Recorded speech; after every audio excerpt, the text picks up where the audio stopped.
The Liquor Cabinet Radio Show. Or not, you created homegrown radio while you were in the Long Beach State dorms. Yep. Okay, all right. So tell us about. Technically not the dorms. What had happened was I was at Long Beach State. Okay. When I first started, just to give you a little backstory before then, when I was in high school, I knew that in order to do radio, well, I didn't know. I was trying to get on the radio, so I would hit. So you were trying to get on the radio in high school. On the radio, I was trying to figure out how could I be a part of that shit. Did you ever do the intern route? Yeah, I did that. But what happened was, back in, I graduated 2001. Okay. So like 99, 2000, I would go to the website and I would hit all the DJs up like, hey, shouts out to K-Sly, shouts out to Eric Beachy, shouts out to A1. I used to hit all these cats up on the beat. I wouldn't go to Power because Power just wasn't the shit I was into. I would go to the beat. I hit all the DJs up from beat. And nobody hit me back. It was just like, yo, trying to get an internship, what can I do? Da, da, da. I went to the Black Business Expo in 2001. Was it in Carson? No, it was at the LA Convention Center. Okay. So they do it every single year. Yeah. The beat was out there. Wow. And they had this little setup where you can do like auditions. It wasn't like real deal, but they had a cassette there and you can act like you're a DJ for the day. Yeah. So I did that shit. I was horrible listening to the shit, but I asked one of the girls like, yo, how do you do this shit? She was like, well, you gotta be in college. You gotta go to college, and upon your second year, you know, the two things you want to do is see the school that you have a radio program, and you want to do an internship with one of these radio stations. The only way you can get an internship is you go to school. Yeah. So I kept her number. I had that shit in my room, fucking tacked up like, yo, when I get to college, my second year, I'm hitting this chick up. And what's crazy is I still have her number. I know who she is to this day. So all the information, got that. Does she still work at the station? She doesn't work. Obviously, everything's changed around, but she's in the industry, so to speak. Okay. So I got all the information, and then 2 years later, I get everything together, get my resume, and I walk it up to the beat and the Power. So I'm like, look, I'm interested in this shit. Whoever hits me first. Yeah. Power didn't hit me. The beat hit me. Wow. And they told me to come up there for, if you're interested in an internship, we're gonna do an interview and see what's up. And this is non-paid, right? And this is not non-paid for sure. So I did an internship, and from there I just knew that was my foot in the door, and nothing could stop me at that point. This is prior to homegrown. This is prior to homegrown. So while I'm at the beat, I realized when I'm on the streets, because I did promotions. Yeah. I'm doing like and what's the promotions? Like, promotions, it's like all you have to go out there. You're part of the street team. You're setting up tents. You're giving out shirts, t-shirts, fucking all this type of shit. You're talking to the people. Not posting posters like we think or shit like that. No, it's not that. Because that's independent promoter shit. Okay. And that's a whole different level of promotion. When you're with a record label, that's what you do. Okay. For the radio station, you're giving out stickers. You're fucking getting the crowd hype. You're giving out shit. You're just hyping up the people. Giving out tickets, doing whatever. Yeah. Setting the tents and all that.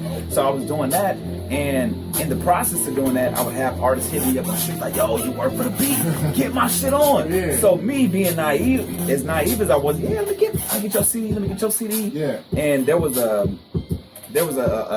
box that we always had, and we went out to the streets and we would just take everything back. So there was like leftover flyers and shit, and I would grab these CDs and I would try to get them to the person. I was like, yo, so-and-so wants this song played on the process, like, here, can you listen to it? He just You're a real nigga for doing that. He's like, yo, these just want to hear it. Yeah. And then, so let's just say it's a Friday, right? And I would give them that shit. I would go back on Saturday for another event, and I would see that same band placed back in the promotions department. And the studio and promotion departments are two different areas. Okay. So I was seeing the promotion department, that's those same CDs just stacked back in there. Yeah. So I'm like, damn, these niggas really ain't listening to that shit. They don't give a fuck. Yeah. So I was like, all right, well, when I do my shit, and I was kind of in the process of doing it anyway, I was like, yo, I want to give a platform for cats like that. Yeah. So upon doing that, one of these dudes that I ran to, I was going out of the station one day, leaving an event, and I'm in the hallway with somebody and going down, oh, what's up, cool, hey, I'm an artist, I just had a meeting with the music director, oh, that's dope, chilling. And this is at the time we had chirp, so I'm like, let me get your chirp in. The show, boom, exchange numbers. What did you have? You had an I had an I-90 some shit. You had a flip? I-1000? It was a flip. It was a flip. Right there. The I-1000 was the first one. I had the this was before the I-95 when they shit had the color joints. It was before that. So there wasn't no brick phones. I chirped them. I'm like, let me save your shit. One dude's name was B. One day dude's name was Top, and another nigga name was Jake. All right, for sure. All right, yeah. So we got this label it's called Dawg Entertainment. I'm like, for sure, yeah. So what y'all do? Hit me up. I got the shit at Long Beach State. Come fuck with me. They come fuck with me, and it was the first time that I interviewed J-Rock back in like 2005, 2006. Yeah. Had Top's number, had B-Dog's number, had all these motherfuckers' numbers, and they would come up and fuck with me all the time over at Long Beach State. What did you interview them on? This was on Long Beach State Radio. Okay. This was at K-Beach, kbeach.org on Long Beach State. You didn't tell us you was at Yeah, my Long bad. Beach I'm State. sorry. I'm at Long Beach State, but I'm working for the beat, Uh-huh. and I see that these people are always coming up to the stations, or people that's always trying to get their music heard, and they were kind of slept on and heard or whatever. So I would get their contacts and say, well, look, I got some shit over here where I can play your music, uncensored or whatever. Come over here, come fuck with me. Got him. Little side note, Frank Easy not over there, DJ Craigslist. So there you go. He interviewed me on Long Beach State Radio. Word. Yeah, he was on Long Beach State Radio. K-Beach? Was it K Beach? Oh, because they integrated K-Beach in 88.7 or some shit. I don't know. We were at Long Beach. He didn't go to Long Beach State. I can see by the look in his face. He didn't go there. He's a liar. No, was it Long Beach City College? Long Beach City. It was Long Beach City College. I'm sorry. I was like, he looked confused when I said KB's out of he's like, oh. He's not No, He's a liar. I'm sorry. I got interviewed at Long Beach City College. I wasn't big enough to go to the Long Beach. Sorry. All right, continue. No, but I mean from there. All right, so you met Top Dog, you interviewed J-Rock. Yeah. And then, you got this whole idea to do it, because at the time I had a show called Let It Flow. Sounded stupid, but I was like, yo, Let It Flow show. Like, yo, let everything flow, man. Whatever the songs are, whoever the artists are, come through. Let it flow. And then in the process of that, I was doing production. My beats were whack as You fuck. making beats? I was making beats. My shit Why was. you My was a shit was. producer? My shit was Doing everything. Dizzle a producer. I was on that Fruity Loops heavy at the time. Probably fire right now. Hell no, my shit was whack. But my production company, I called it Homegrown. Where we recorded at was in my fucking bedroom. It's called Homegrown Studio Sound. So I was like, yo, I want to brand my shit all the same way. So let's do Homegrown Radio. Okay. It all coincides. The artists on the come up. So boom. Chuck, I gotta ask this question Yeah. before you go. All right, all the listeners know I'm a fan of the weed. Does Homegrown come from the weed, or is it something different? Hey, that's the whole thing. It looks a little green. You know what I'm saying? know what? I definitely get 420 friendly when I see it. But that's the whole thing. I want it to be a welcoming environment. It's not my shit, but if it's your shit, then cool. That's what it is. Nothing's more welcoming than weed. Let's get a little personal. Did you ever smoke weed or anything like Hell that? yeah. Actually, if you want to get into it, I can get into my worst smoking story. Wow. It's worse. I know there was bad smoking. It's worse. It's worse. Other than somebody passing you from It's worse. It's worse than the drinking story. Like for me, I don't smoke out of bongs. I smoke twice out of bongs. I don't like that shit. And I'm not just fucking big ass bongs. The 2 times I smoked out of bongs, one I thought I was a cheetah, and then the second time I thought I was dead. That's not bad. A cheetah as you cheat on your girl, or No, a cheetah? cheetah. This is before we were together. Nigga, I'm a cheetah too. I was an animal. I really thought I was a fucking animal. I thought I was a mammal. My nigga That might not have been weed though. like a cheetah. Nah. Well, I don't think it was weed. No, I think it was glass. No, every time I smoke out of a bong, I have a bad experience. I don't fuck with bongs. Yeah, I used to smoke that shit in college. Smoking glass out of glass. I gotta ask you this. You're smoking glass out of glass. Were you smoking with any Caucasian people? At the time, no.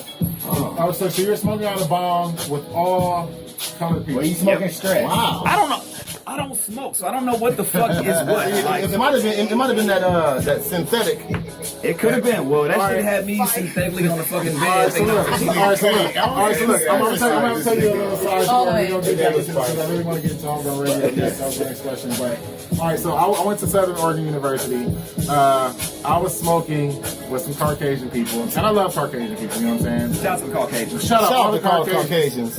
You guys give me jobs. I rent from you guys. I date you guys. You buy the first round all the time. You know what I'm saying? No. Seriously, I was smoking with some Caucasian people, and this is why it sticks out because they were joking like, yeah, dude, there's some glass in there, right? Yeah, I was like, yeah, all right, whatever. So I smoked it. I swear to Jesus Christ, I got the highest I've ever been. I had to ride my bike. I was in the dorms at the time. I had to ride my bike back, and I was like crashing into shit. I could not ride my bike. I can only imagine a giant. I walked my bike. I walked my bike back by itself. I walked my bike back. How big was the bike? Oh well, just to give you a little insight. Just a little insight. So they were joking. They were joking about the glass shit. But when I got so high, I got scared. Paranoid. So my first instinct was to leave without even telling them what's going on, right? Because I don't know what their intentions were. You know what I'm saying? And I used Trying to save your ass. And I used to sell weed at the time. So I'm like, I didn't know what they were trying to do. And then like in Southern Oregon University is like all like country people. So these are like yeah, dude, you know, like, you know, like, We're gonna fuck him in the ass. and the truth of the matter is, That's why he left. That's why he left. that is not what happened. That's why he left. This is not what happened, but the truth. Let me. No. Who's trying to save his ass? Ride little bikes and they raping giants. All right, so let me tell you something. At Southern Oregon, this is when I realized, like, cause I live in South Central. I live on 51st Normandy. That's where I grew up, and like, there were a lot of fights there. There were shootings. But when I went to school in Southern Oregon, these guys fought every day, and these are all Caucasian people. You know what I'm saying? Like they get down, my nigga. Like white people fight way more than black people. You know what I'm saying? Like they will take off on your ass. My Black nigga. people do it as a need of survival. This shit is like they do it as a fucking White sport. people fucking fight. Bro, you dog. ate the last pack of noodles, bro. All right, so anyway, Well, fuck it, come on, Come on, bro. fuck it, come on. They were my noodles. You ate them. hey, they'll be friends the next day. Like they fight all the time. No, it's cool. It's fun. It's like it's fun. Black child. It's cool. So anyway, I smoke with them. They joke about the glass shit. I get super high. I go home. I'm so fucked up. I throw up in the shower. I take a shower with like naked, and I crawl into my dorm room like naked and leave the door open. I woke up the next day naked. And that's That midget coming in. Listen. Make him real home. Wait a minute. Now I'm starting to listen to Cuddy. See what I'm saying? You smoked glass. You rode a little bike.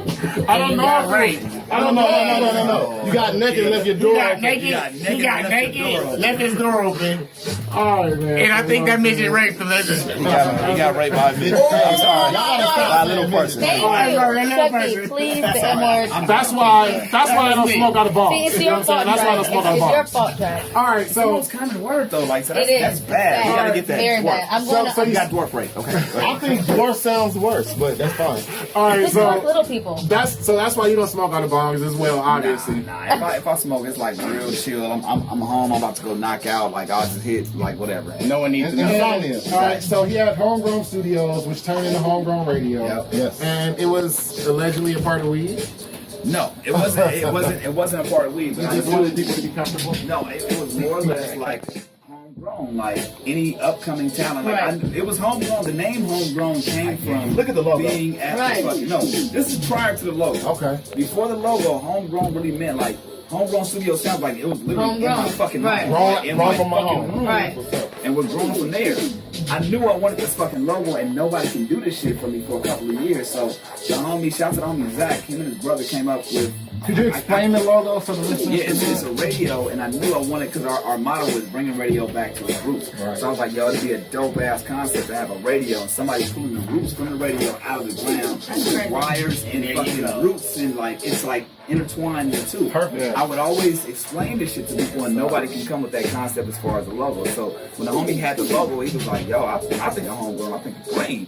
And it just made sense, and I'm like, yo, it's constant with anything. So if you wanna what they call it smoking, then cool. The double entendre. Oh, yeah. Right. Oh, yeah. I forgot. That's our new word. It's a double entendre. Double entendre.